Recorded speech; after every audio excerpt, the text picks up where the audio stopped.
इसके बारे में आने से पहले कि इसके बारे में हम बात क्यों कर रहे हैं, क्यों माइकोटॉक्सिन की बात कर रहे हैं और ये है क्या। मेरे हिसाब से आप ज़्यादातर लोग जानते होंगे कि क्या है, हम आम भाषा में मटोना बोलते हैं, बट कई बार आपको लगता होगा कि आया कहाँ से, वेयर डिड ओरिजिनेट।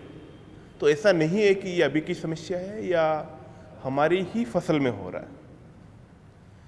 दुनिया की कोई भी फसल उठा के देखेंगे आप तो उसमें ये मौजूद था, बट उन लोगों ने धीरे धीरे इसको करके मैं कहूँगा इरेडिकेट कर दिया या बहुत कम कर दिया। तो जब 6 या 7 BC की बात थी, अलग अलग कंट्रियों में ग्रीक था, अलग अलग में था, तब भी इसको सेंट एंटोनी फायर के नाम से जानते थे और ये राई, वीट और बार्ली में बड़ी प्रॉब्लम थी। और सबसे अच्छी बात आप देखोगे इनमें कि ये पूरी बार्ली को कभी भी इन्फेक्ट नहीं करता है, बहुत कम चांस होता है। ज़्यादातर यहाँ आ गया या इसमें आप देख रहे हो गेहूं में या बार्ली में। तो ये समस्या हजारों सालों से बनी रही है और इस समस्या का जो क्रॉप ज़्यादा डोमेस्टिकेटेड होगी, जिसको ज़्यादा लोगों ने खाया, वहाँ उन्होंने उनके अच्छी किस्म ले आए। ज़्यादातर सबसे अहम काम हुआ था। और दूसरा कि अच्छी टेस्टिंग फैसिलिटी उसमें डेवलप हो गई कि जैसे आए हमारे को पता रहे जब हम सीड बेचेंगे तो वो नहीं होना चाहिए हमारे खेत, इम्पोर्टेंट, और जो होगा उसको रिजेक्ट करेंगे ताकि आगे ये फैले ही नहीं। तो इसका उदाहरण आप देख सकते हो, ये एक मैंने पिक्चर्स लगाई है वियना में, ऑस्ट्रिया में। वहाँ पे भी क्या सिम्टम्स होते थे, तब तक लोगों को पता नहीं था कि क्या हो रहा है, किस कारण से हो रहा है। तो वो सोचते थे कि इसको खाने से हो जाता है, कोई देवता का असर है या कोई गॉड को खुश करने के लिए। तो वो बातें होती थी, वो चलती रहती थी। तो ये प्रॉब्लम चलती आ रही है, बट एक्चुअली ये आता कहाँ से, ये समस्या क्यों है और ये कैसे आता है हमारे सीड्स में। तो ये है कि जो फंगस, बाहर आप देखते होंगे ब्रेड रख देते हो थोड़े दिन के लिए या रोटी रख देते हैं या चावल रख देते हैं तो उसमें फफूंद लग जाती है। ज़्यादातर वो हरे कलर की होती है, कभी कभी सफ़ेद कलर की होती है और काली कलर की भी होती है, ब्लैक कलर की। तो उसे हम फंगस कहते हैं। और वो फंगस क्या करते हैं, जब तक सर्वाइव करते हैं, चलते रहते हैं, तो वो फैलाते रहते हैं, सफ़ेद या काला कलर आता है। बट जैसे ही उनको लगता है कि अब मेरी उम्र निकल रही है, जैसे आदमी जैसे बूढ़ा हो जाता है, वैसे जैसे उनको लगता है कि अब मेरी कंडीशन ठीक नहीं है, तो उस टाइम सेकेंडरी मेटाबोलाइट प्रोड्यूस करते हैं। सेकेंडरी मेटाबोलाइट्स मतलब ऐसे कुछ जो उनको सर्वाइवल दे सके। और वो सोचते हैं कि इनको, जैसे कि हमारे ऊपर कोई अटैक करता है या हमारी कोई लड़ाई होती है तो हमारे शरीर में एड्रेनलिन बढ़ जाता है, वैसे ही कुछ तत्व हैं, उन्हें सेकेंडरी मेटाबोलाइट्स कहते हैं। और जितने भी अब तक जो भी टॉक्सिन डिस्कवर किए गए, लगभग 500 प्रकार के टॉक्सिन डिस्कवर किए जा चुके हैं और सब के सब सेकेंडरी मेटाबोलाइट्स हैं। बट समस्या ये आती है कि कौन से में होगा और कौन से में नहीं होगा। तो सबसे ज़्यादा अभी के टाइम पे 2 फसलें हैं, क्योंकि गेहूं में इन्होंने बहुत कम कर लिया है, बार्ली में बहुत कम कर लिया है, क्योंकि बार्ली से बियर बनाते हैं तो यूरोपियन कंट्रीज काफ़ी एक्टिव है और वो थर्मोस्टेबल है, तो वो उसमें काफ़ी हद तक। तो 2 ही फसलें ऐसी रही है जिसमें अभी भी ये बहुत बड़ी समस्या है, एक तो मक्का और दूसरी ग्राउंडनट, जिसे मूंगफली कहते हैं। क्योंकि बाकी क्रॉपें ज़्यादा डिस्ट्रीब्यूट नहीं है। मिलेट्स में प्रॉब्लम होती है, बट कारण क्या है कि जो मिलेट्स ग्रो करता है, छोटे मोटे हमारे जैसे किसान होते हैं जिन्होंने कर ली और हमने खुद कंज्यूम कर लिया, या छोटे मोटे उसका प्रोसेसिंग होती है। तो इसको पहचानते कैसे हैं, सबसे इम्पोर्टेंट। तो क्योंकि मेरे पास कोई इन्फॉर्मेशन नहीं थी कि हम कोई भी मिलेट्स में कैसे पहचान सके, कोई भी, इवन तो माइनर मिलेट और मेजर मिलेट्स की भी फोटोज बहुत कम है। जो है वो अर्गट की है, अर्गट थोड़ा डिफरेंट है। तो आप इनके बीज देख रहे हो, एकदम हेल्दी है ये। और ये थोड़ा सा आप साइड में देख रहे हो, यहाँ हो गया, ये देख रहे हो, यहाँ डिस्कलरेशन हो गया, ये हो गया, और ये बढ़ती जा रही है। तो ये शुरुआत ज़्यादातर खेत में हो जाती है। और मक्के और ग्राउंडनट में, दोनों में हम पहचान सकते हैं कि कौन सा सीड इन्फेक्टेड है। बाकी फसलें जिनमें छोटा छोटा सीड है बहुत मुश्किल है, बट बाकियों में ये रहता कहाँ, ये देखोगे आप। तो ये मैंने कोडो मिलेट के बीज लगा, ये बीज को आधा काट के इन्होंने दिखाया, और इसके बाहर की तरफ एक कवर होता है। आप जो ग्रो करते हैं उनको जानते हो, हमारी भाषा में मतलब साइंटिफिक लैंग्वेज में इसमें ग्लूम कहते हैं, प्राइमरी और सेकेंडरी।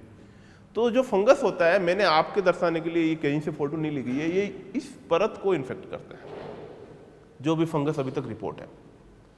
तो इस फंगस को पहले इन्फेक्ट करके पर्टिकुलर नीचे पेडेंकल साइड से आएगा और इसको इन्फेक्ट करेगा और फिर अंदर सीड के अंदर जाएगा। जो बाहर होगा वो आप देख सकते हो, कभी कभी जो बिना जब तक इसको प्रोसेस नहीं करते हैं, पॉलिश नहीं करते हैं, तो इसके सीड के जो बाहर वाला है वो ब्लैकिश कलर का होगा। तो ब्लैक है वो फंगस है ज़्यादातर कलर में, क्योंकि ज़्यादातर फंगस ब्लैक या ग्रीन, बट दो मेनली एस्परजिलस, डिपेंड कि कौन सा है। और ये कब इन्फेक्ट करता है, सबसे ज़रूरी बात, जब पकने वाला है उस टाइम सबसे कमज़ोर होती है। जो सीड का बाहरी कवर होता है वो उस टाइम सबसे कमज़ोर होता है, कि उसको सीड को प्रोटेक्ट करना था, उतने टाइम तो उसने प्रोटेक्ट कर दिया, अब उसका कोई काम नहीं है। तो उस टाइम वो फंगस है, इसीलिए हम उन्हें अपॉर्चुनिस्टिक फंगस कहते हैं। मतलब नॉर्मल तरीके में नहीं आते हैं, अपॉर्चुनिटी मिली वो अटैक करेंगे। और एक बार ये अटैक कर दिया, बाहर वाला तो आप देख के हटा लोगे, अंदर वाला नहीं हटेगा। और यही अंदर वाला जब आप स्टोर करते हो, लंबे टाइम तक स्टोर होता है, तो वो अंदर ही अंदर ग्रो करता रहता है। तो ये मोटी मोटी मैकेनिज्म है कि ये कैसे आ रहा है, पर्टिकुलरली कोडो मिलेट्स में। और कोडो मिलेट्स में आने का सबसे बड़ा कारण यही है कि जो इसके ऊपर जो स्पेस रहता है, इसमें आप देख रहे हो प्राइमरी और सेकेंडरी के बीच में यहाँ काफ़ी स्पेस है, इसमें ये लॉन्ग टाइम के लिए सर्वाइव करता है, ऐसा मेरा सोचना है। इसके ऊपर साइंटिफिक टेस्टिंग अभी बाकी है। बट मैं आपको एक उदाहरण दूंगा एक और फसल का, जो सबसे ज़्यादा, जिसमें हम बात कर रहे थे मक्के में। तो मक्के में ऐसे भुट्टे कितने लोगों ने खाए होंगे इस टाइप के? हाथ खड़े करोगे, किस किस ने इस टाइप के भुट्टे खाए हैं? कभी सोचा ऐसा क्यों है? कभी सोचा क्यों हो रहा है ऐसा?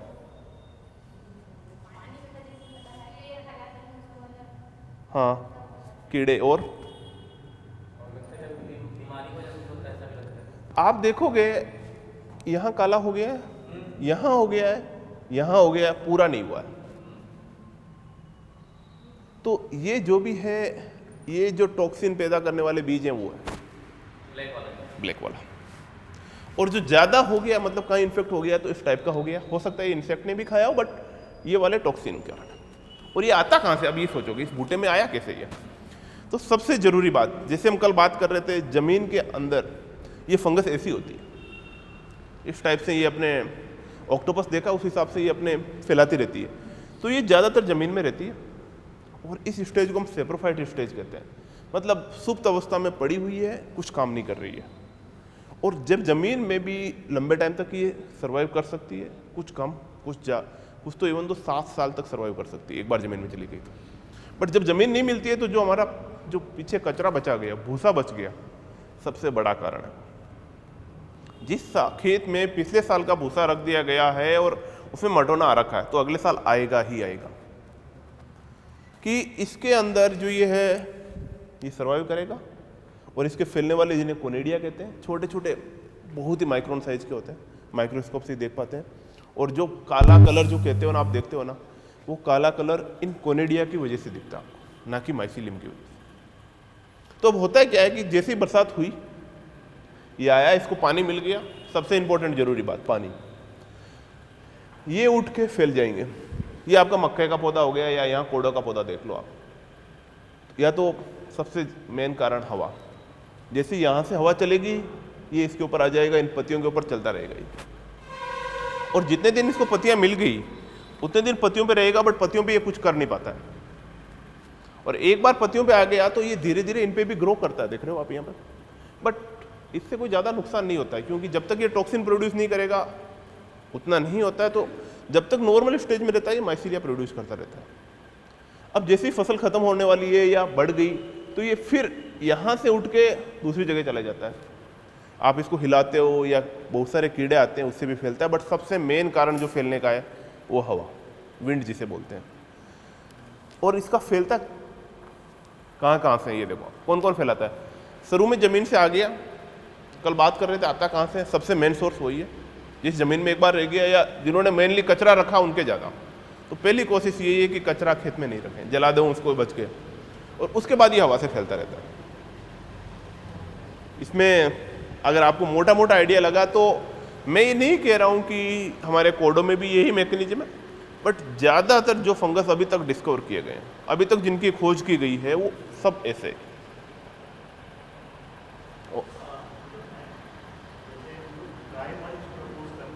हाँ,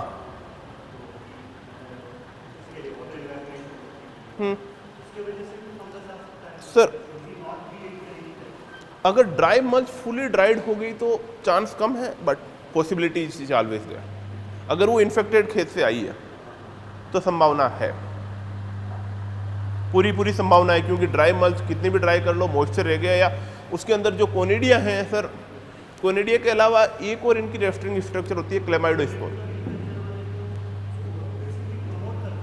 सर उसको प्रमोट कर रहे हैं, रिजेनरेटिव एग्रीकल्चर में प्रमोट कर रहे हैं, सब क्रॉप में प्रमोट कर रहे हैं, बट ये खतरा हमेशा रहता है उसमें, मक्के में। क्योंकि मक्के में सर इसके बाद उन्होंने क्या किया है कि कंजर्वेशन एग्रीकल्चर, जैसे उसको काट दो एक लेवल तक तो वहाँ उतना स्टोर नहीं रह पाएगा। मेनली ये लीव्स पे ज़्यादा स्टोर रहता है, क्योंकि वहाँ उसको फूड खाना मिल जाता है। बट कोशिश देखो, वो कंजर्वेशन के पर्पज़ से हम कर रहे हैं, मॉइस्चर सेविंग के पर्पज़ से कर रहे हैं, बट ये ज़्यादा नुकसान है तो कम से कम एक बार 2-4 जहाँ कर रहे हैं हम देख लें, और फिर वो सूख जाता है तो एक लिमिट से कम हो जाता है। वो एक अच्छी बात है कि हम सूखा हुआ ही लेते हैं, गीला बिल्कुल नहीं लेते हैं। कोशिश वहाँ से की जाए जहाँ पे ये प्रॉब्लम नहीं है मॉडल। और कोई सवाल? सर ये डैमेज नहीं करता है, ये डिजीज़ नहीं है। दो फर्क है, यही मैं कह रहा हूँ। डिजीज़ का मतलब कि आपका कोई ना कोई पीला पड़ जाएगा या ब्राउनिंग हो जाएगी उस टाइप, ये डिजीज़ कोज नहीं करते हैं जो टॉक्सिन प्रोड्यूस करते हैं। इसीलिए इनका नाम है अपॉर्चुनिस्टिक फंगस। मतलब जब ये मौका मिलेंगे तभी आएंगे। आप देख रहे हो इसके ऊपर ज़्यादातर रहते हैं। अभी भी आप खेत में जाओगे तो जिस खेत में है तो उस खेत में आपको मिल जाएगा, बट वहाँ कोई नुकसान नहीं कर रहा है। ये नुकसान कब करता है? जब यही आपके सीड के ऊपर चला जाएगा, सीड के ऊपर जाएगा, और सीड जब सूखेगा धीरे धीरे तो उसमें मॉइस्चर कम होगा, तो उसको लगेगा कि मैं बचने के लिए क्या करूँ, तो उस टाइम वो टॉक्सिन जैसे सेकेंडरी मेटाबोलाइट प्रोड्यूस उस टाइम भी करता रहता है, बट ज़्यादा उस टाइम प्रोड्यूस करता है जब उसकी लाइफ साइकिल एंड आ रही। तो वो सेकेंडरी मेटाबोलाइट है, वो टॉक्सिन है। एक्चुअली हमारी भाषा में टॉक्सिन कहते हैं, वही नुकसानदायक है। नहीं तो फंगस, जैसे हमारी बॉडी पे भी बहुत सारे फंगस हैं। जैसे आप ब्रेड खाते हैं तो ब्रेड पे भी फंगस रहती है, वही ग्रो करती है बाद में, बट वो उतनी नुकसान नहीं करती है क्योंकि वो तब तक टॉक्सिन प्रोड्यूस नहीं कर पाती। जब तक टॉक्सिन प्रोड्यूस नहीं करे तब तक कोई ज़्यादा नुकसान नहीं है। और कोई सवाल? हाँ जी। जैसे कि जमीन से तो ये बीमारी वाला भी फल होता है, और ये तो अब टॉक्सिन वाली बात है। हाँ, तो उसमें जैसे हम जैसे चना का जो फल उगाता है वो भी जमीन से ही आता है, तो उसका तो जैसे जमीन का उपचार करने से उसको रोका जा सकता है। हाँ, इसको इसमें भी जमीन उपचार या जमीन उपचार बहुत ही यूजफुल। मैं आगे आऊँगा, उस बात को लेकर बात करूँगा कि जैसे कि आप ट्राइकोडर्मा का यूज़ करते हो, किसी के द्वारा करते हो, तो वो मित्र फंगस बोलूँगा मैंने। वो बाकी जो सोइल बोर्न पैथोजेंस हैं, अगर मेरे को इंग्लिश के 2-4 वर्ड अगर आपको नहीं लगे तो बोल देना मेरे को थोड़ा, जो मर्दा जनित रोग कारक हैं उनको वो खा जाते हैं, सिंपल बात, उनको नष्ट कर देते हैं। इसीलिए उनको बेनिफिशियल्स कह रहे हैं, और एज ए बायो कंट्रोल उनका यूज है, इसमें भी वो बहुत हेल्पफुल होंगे अगर डालें तो, बहुत ही ज़्यादा। तो ये हो गए। अब ये मैंने एक छोटी सी लिस्ट दी है, मोटा मोटा आइडिया दिया है कि कितने टाइप के होते हैं। आप देख रहे हो एफ्लाटॉक्सिन है, और इसमें भी 7-8 टाइप के हैं। तो मेरे को जो संभावना लग रही है कि कौन सी हमारी फसल में आ रहा है नहीं पता हमारे को, क्योंकि इतने टाइप के हैं। ये दूसरा फ्यूजेरियम के द्वारा होता है, और इसको आप जितने भी देखोगे ना, तो इनके अगर थोड़ा बहुत भी आप अगर लिटरेचर जाके सर्च करोगे तो ज़्यादातर हैं जैसे कि एस्परजिलस,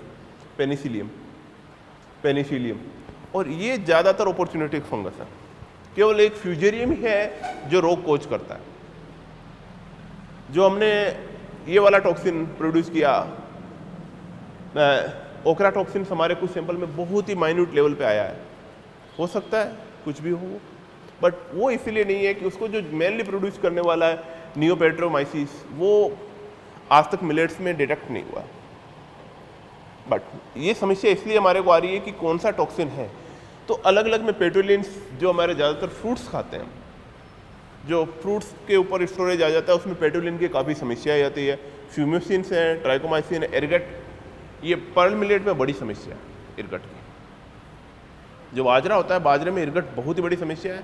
समस्या होने का कारण क्या है कि वो सोइल में बहुत बढ़िया तरीके से सर्वाइव करता है, और वो कम पानी वाले में होता है, तो वो क्लेमाइडोस्पोर बनाता है। एक सिट्रेनिन है, सिट्रेनिन भी ज़्यादातर फ्रूट्स में, मिलेट्स में बहुत ही कम, मेरे नॉलेज में अभी तक रिपोर्ट नहीं है सिट्रेनिन की, बट ज़्यादातर मोस्टली रिपोर्ट्स जो मिलेट्स में है वो इरगट की सबसे बड़ी समस्या आती है। बाजरा में है वो, बाकी मिलेट्स में भी इरगट की काफ़ी समस्या आती है। और सर हर कोई मिलेट्स में हो सकता है, बट सबसे ज़्यादा इरगट मिलेट्स में है अभी तक। अभी तक जो ज़्यादातर मिलेट्स में रिपोर्ट हुआ है वो इरगट है। कुछ कुछ जगह एफ्लाटॉक्सिन रिपोर्ट होता है, बट उतनी ज़्यादा नंबर नहीं है जितने नंबर में इरगट रिपोर्ट होता है। बट फिर ये डिपेंड करता है कि कौन सी कंट्री से रिपोर्ट कर रहे हैं। और कोडो और कुटकी में पिछले 40 साल में इंडिया से कोई टॉक्सिन रिपोर्ट नहीं किया है किसी ने। दूसरी समस्या ये है, रिपोर्ट ही नहीं हुआ भारत में। जिस टॉक्सिन की मैडम बात कर रही थी CZA, वो 1983 में रिपोर्ट किया था। मैं कोडो और कुटकी की बात कर रहा हूँ, मिलेट्स की बात नहीं कर रहा। I am talking about kodo and कुटकी। कोडो एंड कुटकी because ergot is reported usually in that's CPA, that's report is originally from 1983। और उसी रिपोर्ट को बेसिस मान पे लोगों ने दूसरे आर्टिकल्स लिखे, बट कि ये रिपोर्टेड हो चुका है, ये हो चुका है। मैम ने सोचा कि मे बी दैट वन हो सकता है वो हो, बट देखते हैं क्या। बट जैसे कि हमने बात की कि शुरू कहाँ से होता है, ये तो केवल साइंटिफिक नॉलेज आ गई। ये एक बार हम आइडेंटिफाई कर लें कि कौन सा है, उसके बाद इस नॉलेज का हमारे लिए ज़्यादा यूजफुल नहीं है। तो ये शुरू कहाँ से होता है? हार्वेस्टिंग से पहले ज़्यादातर केस में जब हम सुखा रहे होते हैं या है उसी टाइम ये फंगस वहाँ पे मौजूद होता है। जैसे मैंने दिखाया था, जब आप काट रहे हो, ड्राइंग मतलब जिस फ्लोर पे आप ड्राइंग कर रहे हो या जहाँ कर रहे हो, क्या पता वहाँ पर वो हो। और प्रोसेस और पोस्ट प्रोसेसिंग ज़्यादातर अच्छी फैसिलिटीज़ है जो मैं यहाँ देख रहा हूँ। जो प्रोसेसिंग करने वाले हैं उसकी समस्या दूसरी सुनिए आप। मान लो एक बार ये लेके आए मेरे पास, और मेरे पास प्रोसेसिंग प्लांट है और जिसमें टॉक्सिन था या वो फंगस था। अगर वो एक बार मशीनरी में आ गया, हो सकता है जो दूसरा उसके बाद वाला बेच आए उसको भी वो टॉक्सिन प्रोड्यूस करेगा। टॉक्सिन तो प्रोड्यूस नहीं कर पाएगा, बट वो इन्फेक्ट कर देगा। और अगर उसको वैसी कंडीशन मिली तो वो कर सकता है। तो अब सवाल ये आता है कि ये बहुत बड़ा एक मेसी सा है कि ये क्या क्या फैक्टर हैं जो इसको रेस्पॉन्सिबल हैं। केवल नॉलेज के लिए हैं कि आपकी क्रॉप बहुत ही ससेप्टेबल हो। मक्के के केस में वो कर रहे हैं कि हम किस्म ऐसी बना दें जिस पे ये टॉक्सिन आए ही नहीं। वो सबसे बढ़िया इलाज है। वो एफ्लाटॉक्सिन के लिए काफ़ी मेहनत कर रहे हैं। बट दूसरी की सबसे बड़ी समस्या इसमें क्या आ रही है, कौन सा फंगस है, उसकी स्ट्रेन। जैसे मैम बात कर रही थी कि डिफरेंट काइंड ऑफ वेराइटीज़, हो सकता है कि अलग अलग जगह पे अलग अलग हो, और हो सकता है कि मिक्स हो। और सबसे इम्पोर्टेंट इनस्टेबिलिटी, ये काफ़ी समस्या है। बहुत सारे टॉक्सिन होते हैं, वो क्या होते हैं कि इनस्टेबल होते हैं। जब उसको हम देखते हैं कि कौन सा है, वो पता नहीं लग पाता हमारे को, कि वो ब्रेक डाउन कर देते हैं, फिर वापस रिफॉर्मुलेट कर लेते हैं। थर्मो अनस्टेबल्स होते हैं। पेस्टिसाइड और फंजीसाइड्स जनरली हम नहीं यूज करते हैं, तो हमारे केस में ये बिल्कुल भी फैक्टर नहीं है। और सबसे इम्पोर्टेंट जो स्टोरेज कंडीशंस है, किस कंडीशंस में स्टोर कर रहे हैं, क्योंकि जो फील्ड में आएगा तो वो बहुत कम माइन्यूट लेवल पे होगा। कितने सीड को इन्फेक्ट करेगा, क्योंकि ज़्यादातर सीड को इन्फेक्ट नहीं कर पाता है। सीड की अपनी मैकेनिज्म होती है उसका विरोध करने की। बट कुछ सीड्स होते हैं जो ससेप्टेबल होते हैं, जैसे आदमियों में होता है। सबको एक साथ कोई बीमारी नहीं आती है, किसी किसी को आती है। वही कहानी सीड में, बट वही कहानी क्या उसकी स्ट्रक्चर है, कितना टेम्परेचर और मॉइस्चर है जहाँ स्टोर कर रहे हैं, उस चीज़ को बहुत बड़ा देने बात ये। जैसे कि कोविड आया था, शुरू में हमारे को पता नहीं लगा, बट अब पता है कैसे उसको रोकथाम कर सकें। तो उसी तरह जो फीड मिल्स हैं, हमारे केस में जो प्रोसेसिंग्स हैं, वहाँ से स्प्रेड हो सकता है। बट इस सीजन में नहीं होगा। मान लो उनमें चिपक गया, अगले सीजन में सीड पे थोड़ा बहुत रह गया या और कोई तरीके से रह गया, या किसी ने ले जाके उसको ऐसी जगह पे रख दिया जहाँ पूरी डैम्प हो, मतलब एनी टाइम मॉइस्चर हो, तो उस कंडीशंस में यहाँ से फैलने का खतरा है। बट ज़्यादातर जो खतरा है वो दो ही जगह। एक तो आपका जब आपको उसको सुखा रहे हो, वहाँ सबसे ज़्यादा। अगर सुखाने की कंडीशन आपकी बढ़िया है तो आपको हेल्पफुल होगी। अब मेरा अगला बात है कि इसको रोक कैसे सकते हैं। अभी तक हमारे को नहीं पता है कि कौन सा टॉक्सिन है और किस फंगस के कारण हो रहा है। बट ज़्यादातर जो प्रैक्टिस हैं वो ज़्यादातर के लिए सेम है, क्योंकि फंगस किस स्टेज पे ग्रो होता है। सबसे पहले और इम्पोर्टेंट बात, टाइमली हार्वेस्टिंग। कल हम इस बात को बात कर रहे थे कि कोडो को हम टाइम पे हार्वेस्ट नहीं कर पाते हैं, और मैंने दिखाया कि एक बार बीज पक गया तो उसकी जो इम्यूनिटी समझ लो, तो वो कमज़ोर हो टाइम के साथ, उसके हस्क के बीच में गैप बढ़ जाएगा दोनों के बीच में, तो वहाँ पे आपका फंगस आने का पूरा चांस है। और दूसरी कि जो जब सुखाते हैं उसको तो जितना जल्दी हो उसमें मॉइस्चर कम करें, क्योंकि जनरली जब हार्वेस्ट करते हो तो अराउंड 20% के आसपास 20-25% के आसपास मॉइस्चर रहता है। उसको जितना जल्दी हो सके 13 डिग्री 12 डिग्री से कम लाया जाए, ताकि वो फंगस है वो ग्रो नहीं कर सके। क्लीनिंग की बात है, स्टोरेज कंडीशन मैनेज करनी है, और मैनेज करने में 3 चीज़ें सबसे इंपॉर्टेंट है। ये तीसरी वाली चीज़ हमारे यहाँ पॉसिबल नहीं है, बहुत कम चांस है, बट मॉइस्चर हम कम कर सकते हैं। तो जनरली जब भी स्टोर करें 13 डिग्री बिना प्रोसेस पर्टिकुलरली, और जो रिलेटिव ह्यूमिडिटी है वो 70% से कम।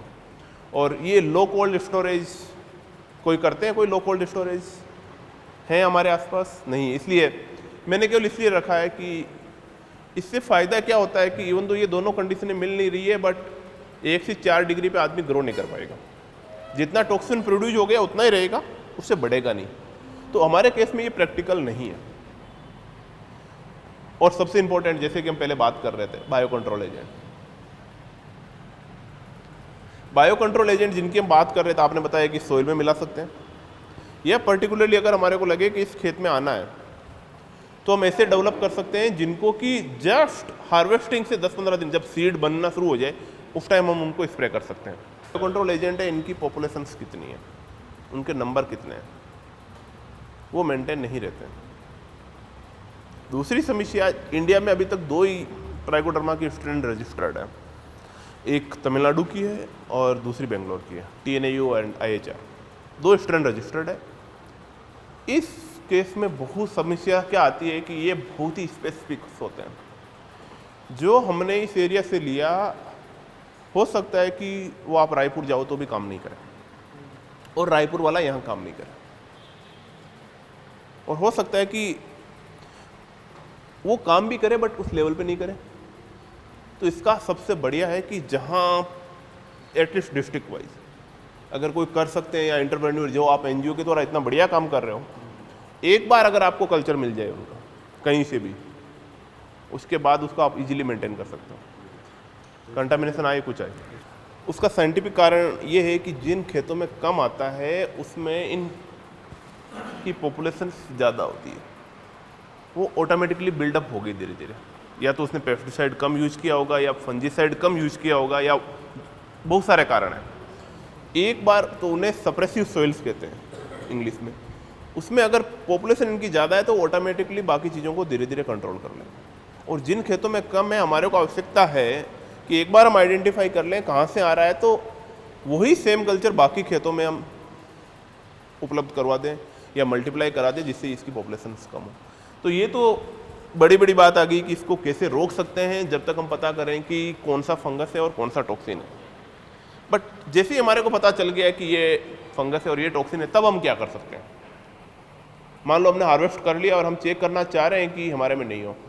पहला ऑप्शन तो विजुअल ऑब्जर्वेशंस, जो हम कल बात कर ही रहे थे। ये कह रहे हैं कि मैं मोटा मोटा आइडिया लगा लेता हूँ, मेरा हाथ काला हुआ या नहीं हुआ, या कुछ काले पड़े या नहीं पड़े, वो बढ़िया तरीका है, पहला तरीका।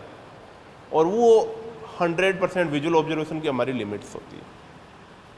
उसके बाद दूसरा तरीका, ये ज़्यादातर अभी लेब्स यूज कर रही है एलाइजा बेस्ड। जैसे कि हम टेस्टिंग कराने जाते हैं तो वो एक एलाइजा मशीन होती है और उसमें वो टेस्ट करके ब्लड रिपोर्ट की तरह सिंपल आ जाती है। दूसरी PCR, बहुत सारे कोविड के टाइम में बहुत सारे लोगों ने याद किया होगा, PCR बेस्ड मेथड है। और उससे एडवांस अभी लैंप बेस आ रहे हैं, जो कोविड के बाद वाले किट हुए थे जिनको हम घर पे यूज कर रहे थे, इस टाइप के। तो ये दोनों मेथड में आपको लैब चाहिए। लैब के अलावा सोफिस्टिकेटेड बंदा चाहिए जो ये काम कर सकता है, those who can perform. But इस मेथड में एक बार अगर हम इस टाइप की किट डेवलप कर लें, हम जो सीड है उसका सस्पेंशन निकाल लें या एक्सट्रैक्ट निकाल लें और डिप करें, और 2 मिनट में हमारे को बता दें कि इसमें टॉक्सिन है या नहीं। जो है नहीं, ये नहीं बताएगा, बट इसको आने के लिए यही बात कर रहे हैं कि इसके अंदर जो ये स्ट्रिप्स होती है, इसमें होता है क्या है इसके अंदर उस टॉक्सिन की एंटीबॉडीज रहती है। अभी हमारे साथ समस्या क्या है कि ऐसी किट्स एफ्लाटॉक्सिन के लिए, बाकी टॉक्सिन के लिए बनी है, बट उनको हम यूज करेंगे तो सब नेगेटिव आएगी, क्योंकि वो टॉक्सिन हमारी फसल में है ही नहीं। जो रूथ मैम कोशिश कर रही है वो ये कोशिश है कि वो कौन सा टॉक्सिन है। अगर टॉक्सिन पता चल जाए तो ये बाकी के स्टेप करना आसान है। चाहे आप मेरे को सैंपल दो, मैं लैब में 2 दिन करके दे दूं आपको, बट मैं वो भी नहीं कर पा रहा हूँ। कारण क्या है कि मैं किसके अगेंस्ट टेस्ट करूँ। ये समस्या आप ये सोचो, जब 2020 में कोविड आया था, लोगों को पता नहीं चल रहा था हम बीमार किस वजह से हुए। फिर लैब ने रिसर्च किया या थोड़े दिन बाद पता चला कि हाँ, इस वजह से आप बीमार हो रहे हो। और एक बार हमारे को पता लग गया कि ये कारण है, फिर धीरे धीरे टेस्टिंग किट आने शुरू हो गई। तो रूथ मैम यही कोशिश कर रही है। सबसे पहले इन्होंने सही डायरेक्शन में पहला कदम रखा है कि कहीं से भी कैसे भी करके हमारे को पता लग जाए कि कौन सा टॉक्सिन है। और टॉक्सिन हो गया तो ये ज़्यादा कॉस्टली नहीं पड़ती है कि स्ट्रिप जो बाकियों की पड़ती है, जैसे कि अवेलेबल है मेरे ख्याल से इंडिया में 100 से 200 रुपये के बीच में आती है। जनरल कॉस्ट उतनी होती है।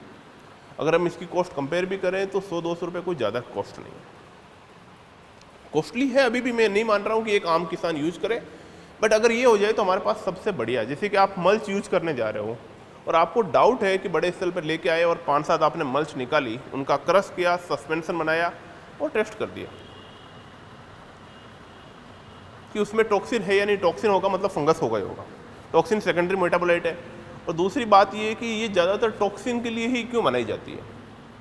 उसका सबसे बड़ा कारण है कि फंगस, ज़्यादातर ऐसी फंगस है वो हर जगह होती है। अगर अभी मैं यहाँ टेस्ट करूँगा तो यहाँ पर भी मेरे को मिल जाएगी, बट टॉक्सिन नहीं होगा। तो ज़्यादातर ऐसी किट्स टॉक्सिन में, मतलब वो सेकंड प्रोड्यूस कर चुका है, उसको हमारे को यूज नहीं करना है। That's our aim final. जो मैं सोच रहा हूँ कि अगर वो किट आए तो हमारे बेकरी बनाने वाले जो बिस्किट्स बनाते हैं या प्रोसेसिंग करने वाले हैं, ताकि उनका एक बार भी माल खराब जाने से पहले वो एक बार टेस्ट कर लें और आप इस मैटर में हेल्प कर सकते हो। बट उसकी एक समस्या है मास्क्ड माइकोटॉक्सिन, जिसकी मैंने बात की थी कि बहुत बार वो एक्सप्रेस नहीं हो पाते। हो सकता है कि हमारी इसी समस्या की वजह से हम आइडेंटिफाई नहीं कर पा रहे हैं कि कौन सा टॉक्सिन है, बट एक बार ये आइडेंटिफाई हो जाए तो मेरा एम पर्टिकुलरली ये रहेगा कि आपको ऐसी किट दी जाए। अगर मास्क माइकोटॉक्सिन हमारे को पता लग गया है कि ये मास्क माइकोटॉक्सिन है, तो मास्क होने से पहले कौन सा कंपाउंड है जिसकी वजह से, जो कंपाउंड मास्क है, मास्क कंपाउंड भी कोई ना कोई तो कंपाउंड एक्सप्रेस कर ही रहा होगा, हम उस कंपाउंड की स्ट्रिक्स बना सकते हैं। जो ये ज़्यादातर स्ट्रिक्स होती है, इसमें मैं मोटा मोटा आपको समझा दूँ कि ये कैसे काम करती है। एंटीबॉडी का नाम सुना होगा बहुत सारे लोगों ने, काफ़ी लोगों ने सुना होगा एंटीबॉडी का नाम। तो इसमें क्या करते हैं, जो पहली वाली लाइन दिख रही है उसमें हम उस टॉक्सिन की एंटीबॉडीज डालते हैं। तो जैसे ही यहाँ से सैंपल चला जाएगा ये लाइन कलर दे देगी, वो एंटीबॉडीज रिएक्शन दे देगी। और दूसरी टेस्ट लाइन जो हमारे सैंपल में प्रेजेंट होते ही होते हैं, उस टॉक्सिन के नहीं, कोई दूसरी। ये इसलिए 2 लाइन दी जाती है कि ये कम से कम ये लाइन भी सही काम कर रही है नहीं कर रही है। और एंटीबॉडी बनाना तब तक पॉसिबल नहीं है जब तक हम कंपाउंड नहीं जानेंगे। कंपाउंड के प्रति जुड़ती है एंटीबॉडी, मतलब लॉक और की का सिद्धांत, ताला और चाबी। चाबी तभी काम करेगी जब हमारे को पता हो कौन सा ताला हो या एक दूसरे का।